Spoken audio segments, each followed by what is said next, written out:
first step to making these yummy pancakes is to make a cinnamon mixture. That's my favorite part of the cake. So this will need to be liquidy so that you can swirl it into the pancakes. So first of all, you want to melt some butter and then add your cinnamon and brown sugar and stir until it is smooth. Then let it cool, and then you can put it into a squeeze bottle so that you can swirl it into your pancakes. If you don't have a squeeze bottle, you can put it inside a Ziploc bag and cut off one of the corners and squeeze it in that way. You can also use a pastry bag.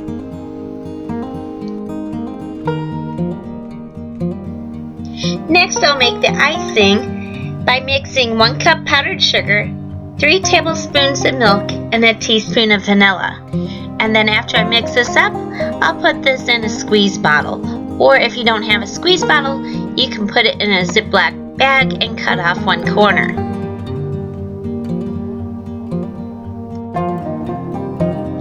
I'm using all natural vanilla that is from Mexico, so that is why it's brown. If you want white icing, you'll have to use an imitation vanilla that's clear, but I prefer using something that has better taste than going for a white icing.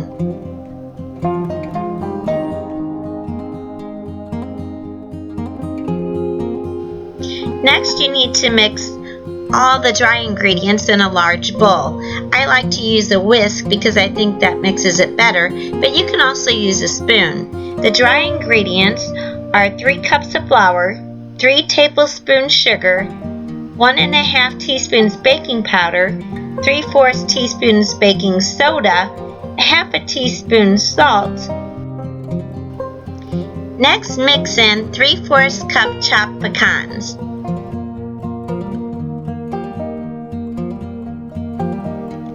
Next, mix the wet ingredients in a medium-sized bowl. I started with 6 tablespoons melted butter and then added 1½ cup sour cream, 1 3/4 cups milk, and 2 teaspoons vanilla.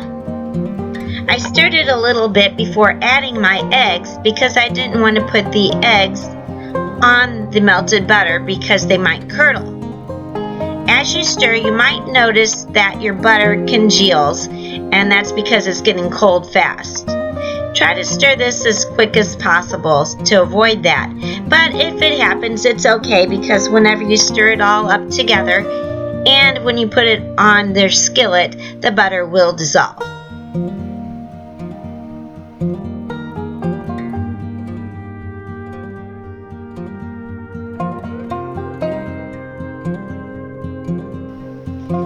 Next, I'm adding 2 eggs. You want to make sure that you crack your eggs in a separate container so you don't get any eggshells in your batter. Also, if you crack them in a separate container and the egg is bad, then you can throw the egg out and not ruin the whole batch of batter. After your wet ingredients are thoroughly mixed, then you want to mix your wet ingredients with your dry ingredients. I like using a whisk for this, but you can use a large spoon. Make sure you do not overmix your batter because that will make your pancakes tough.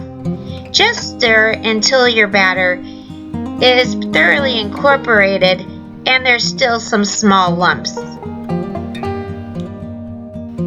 Next, you need to heat up a skillet or a griddle to cook your pancakes. I'm using an electric griddle and I set the temperature between 325 to 350 degrees. You also need to oil your pan. I'm using butter.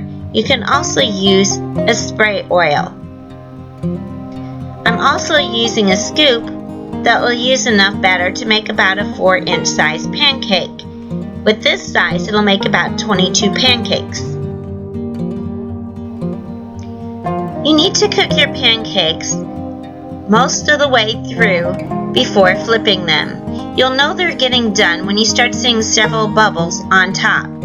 You can go ahead and swirl in your brown sugar mixture whenever they start to set up.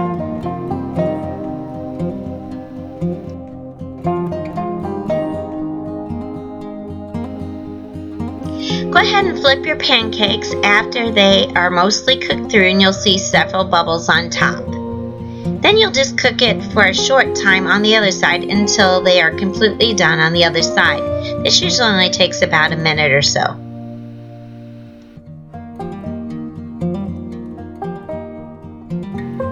When they're finished, squeeze some of your icing on the pancakes and use that instead of syrup.